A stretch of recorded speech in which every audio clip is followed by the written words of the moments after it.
पहाड़ पर का राक्षस। राजा ने तो बूढ़ी औरत को बख्शिश दे दिया, लेकिन लोग अभी भी राक्षस के डर से गांव छोड़कर जा रहे थे।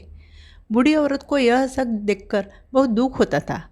वह सोचने लगी कि इन लोगों को अपनी बात पर कैसे विश्वास दिलाए। फिर उसे एक तरकीब सूझी। उसने दूर गांव में रहने वाले अपने भांजे को एक पत्र लिखकर बुला लिया। उसने भांजे को पूरी बात समझाई। उसने कहा कि हमें किसी भी तरह से लोगों के मन से राक्षस का डर निकालना पड़ेगा। इसके लिए हमें कुछ उपाय करना पड़ेगा। भांजे ने भी इस बात के लिए पूरी मदद करने की हामी भर दी।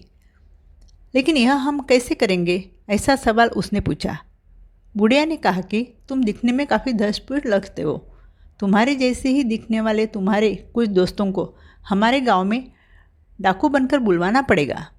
जब वे लोग झूठ मूठ का डाका डालेंगे तब तुम उनसे लड़कर उन्हें पछाड़ देना। कुछ ही दिनों में भांजे के दोस्त डाका डालने पहुंच गए। भांजे ने उनमें से हर एक को एक एक ही बार में पछाड़ दिया और फिर वह लोग भाग गए। पूरे गांव में यह घटना घटते हुए अपनी आंखों से देखी। गांव वालों ने भांजे की बहुत तारीफ की। बातों बातों में गांव वालों ने भांजे को अपनी सबसे बड़ी समस्या, जो कि पहाड़ पर का राक्षस था, उसके बारे में बताया। भांजे ने पूरी बात सुन ली। फिर वह बोला, बस इतनी सी समस्या?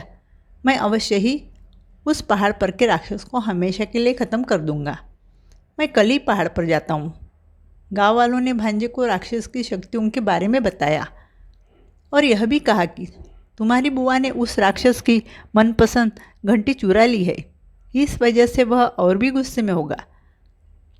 अगले दिन सुबह ही भांजा तलवार लेकर पहाड़ पर गया। सारा गांव उसे भयभीत नज़रों से दूर तक जाता देख रहा था। वह ऊपर जाते हुए घनी झाड़ियों में गुम हो गया। अचानक ही वहाँ से जोरों की आवाज़ें आने लगी। आसपास के पेड़ों की टहनियाँ हिलने लगी। झाड़ियों के पीछे से धूल उड़ने लगी। ऐसा लगने लगा जैसे किसी दो प्राणियों में बहुत जोरों की लड़ाई हो रही है। गाँव वालों का दिल डर से बढ़ गया।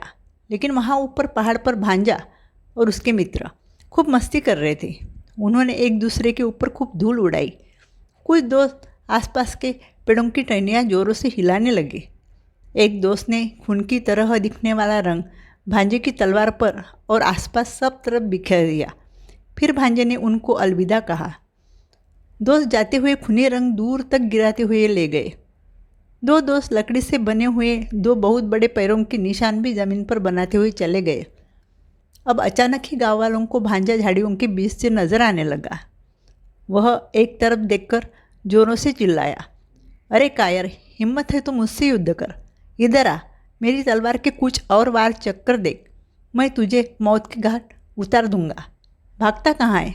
फिर कभी इस गांव के आसपास भी नजर आया तो मैं तेरा सर धड़ से अलग कर दूंगा।